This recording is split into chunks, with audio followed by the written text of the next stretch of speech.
Ja, Tag zusammen und herzlich willkommen zur Spieltagspressekonferenz von 2 Kölsch. Ja, hallo Leute und das zum allerersten Conference League Spiel in der Geschichte des 1. FC Köln.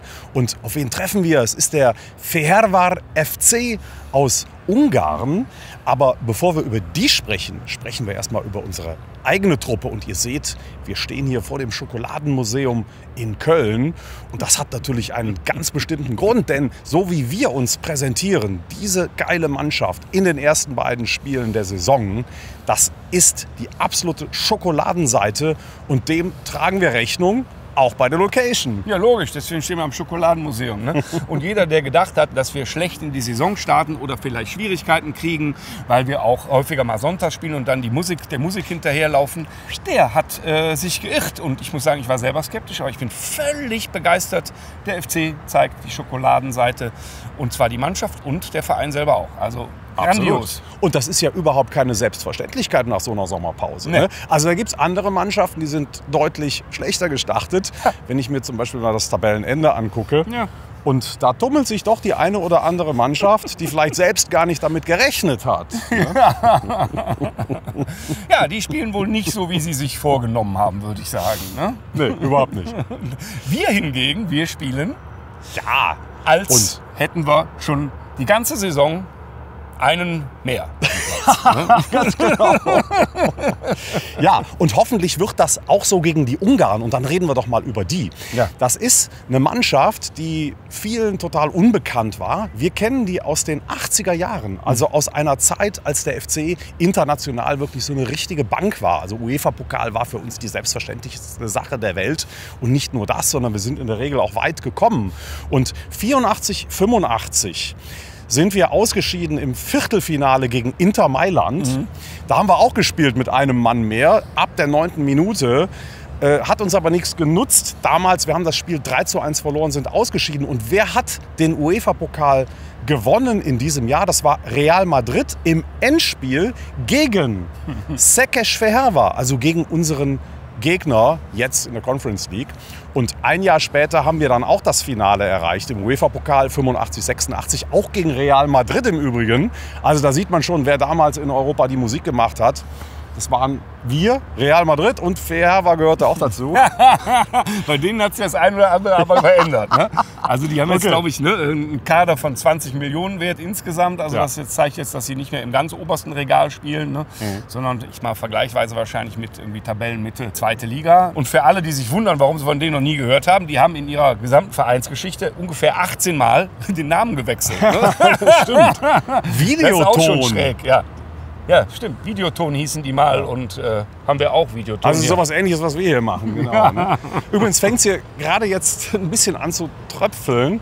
Es hat wochenlang nicht geregnet in Köln und kaum bauen wir unsere Kamera auf, fängt es an zu regnen. Ne? Ja, also, ja. Gut, Ne? Der Boden braucht das. Ne? Ja. Wir haben übrigens eine total schöne Überleitung von Szekes. Wie heißt das? Szekes Fehérvár. Szekes Fehérvár zu unserem letzten Spiel, über das ich auch gern reden würde. Nämlich da gab es einen Spieler, der hat dem lieben Kainz den Ellenbogen an den Hals geklopft und ist dann mit Rot vom Platz. Und dieser Typ ist wo geboren? In Szekes Fehérvár.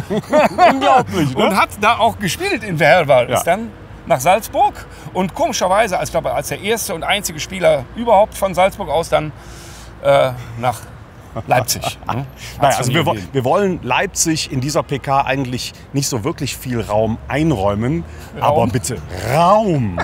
Was erlaube Raum? Was für ein, also ganz ehrlich, wie kann man denn so bescheuert sein und erst volleyballmäßig den Ball pritschen, sich vorlegen, reinflanken, es fällt ein Tor und dann in die Kamera wirklich oberaffige Jubelbilder rein. Ne? Als hätte man nicht gemerkt, dass man das Ding mit der Hand gemacht hat. So, und dann wird mir das Ding zurückgepfiffen und ich stehe da wie Pöttchen doof. Also super gemacht, Herr Raum. Ja. Echt. Über den muss man reden und nicht über ob Keins jetzt zu theatralisch fällt oder sowas. Finde ich ganz spannend, weil das natürlich das Prinzip von Red Bull und Leipzig sowieso immer ist, sich vom Täter zum Opfer machen. Ne? Also das Entscheidende ist, dass da jemand mit dem Ellenbogen jemand anderem an den Hals schlägt. Das ist entscheidend. Und das andere Entscheidende ist, dass der den Ball wegpritscht. Das ist einfach so nicht erlaubt. Eben. Und da muss man dann nicht mehr über einen Schiedsrichter motzen oder ob einer besonders schlimm hinfällt. Ne? Wenn du den umgehauen hast, dann gehört sich das Ja, nicht zu sagen, der fällt aber theatralisch. Also Fakt ist, wir haben richtig geil gespielt in Leipzig. Das war Schokoladenseite, das Absolut. war Mannschaftsgeist, Ja. einer für den anderen. Ja. Nach dem Fehler von Marvin Schwäbe. Also wie die Jungs auf ihn zugegangen sind und nicht umsonst hält er dann 2 Minuten später diese Weltklasse-Parade, Weltklasse. den Schuss von Nkunku.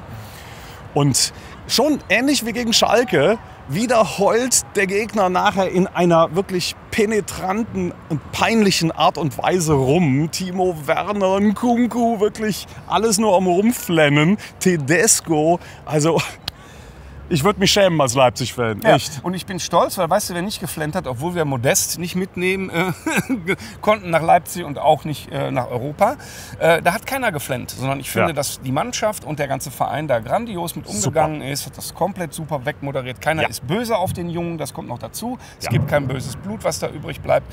Ich bin mega, mega stolz und glaube auch, dass wir das auffangen können, auch in der Truppe, die wir da haben. Oder glaubst du, wir brauchen noch jemanden? Also ich sag mal, wenn man einen John Cordoba kriegen könnte, ich bin ja absoluter Cordoba-Fan, den würde ich sofort nehmen, aber ansonsten tendiere ich mehr und mehr doch zu der Lösung jetzt mit den eigenen jungen Leuten, weil die bisher wirklich super spielen und totale Identifikation, totalen Ehrgeiz zeigen. Also man möchte eigentlich keinen holen, den man ihnen jetzt vor die Nase setzt, würde ich sagen. Ne? Ja, Oder? stimme ich komplett zu. Und damit landen wir nicht beim Plattensee, da kommen die ja her, ne, sondern wir machen jetzt einen Plattenspruch, einen Plattenwitz. Und das ist logischerweise unser Motto. Denn was wünschen wir uns auf jeden Fall, ja, für die nächsten beiden Spiele da? Hey, Ungarn ausscheiden. Ausscheiden? Ungern. Das gilt dann aber für uns. Ne? Genau. Das ist immer eine Frage der Perspektive, ne? So ist das. So, Ich würde sagen, 2 Kölsch. auf nicht 3 Punkte, sondern auf den Sieg in diesem Qualifikationsspiel und auf das Erreichen der Gruppenphase in der Conference League. Prost, Leute. So, und wer sich jetzt aufregt, dass das ein platter Gag ist mit Ungarn und Ungern, ja, den hat auch schon Max Gold gemacht. Wir sind also hier Safe. hochliterarisch unterwegs. Ja. Ja, genau. Wir Das stehen ist auch vor dem vollkommen Museum, also mehr Kultur unanfechtbar. geht ja gar nicht. Ja, nee, wirklich. Also, was wir hier schon wieder raushauen, ne, das Wir ist wollen ja Kultur. auch für die europäische Ebene hier wirklich ein bisschen was zu bieten haben. Und deswegen. Und wir wollen uns da natürlich auch sehen lassen können, denn wir fahren ja dahin. Und zwar Hotel und Bus, alles schon safe, aber wir haben kein Ticket, logischerweise. Ja, also wie keiner bisher, Ja, ne? ja, das wird also eine lustige Nummer. Ich bin sehr gespannt, was dabei rauskommt. Ihr werdet es dann ja mitbekommen. Ne? Ja, ja. Aber erstmal kloppen wir die zu Hause weg. Erstmal das Heimspiel jetzt gegen Fehervar. Dann haben wir noch das Auswärtsspiel in Frankfurt. Und dann fahren wir nach Ungarn.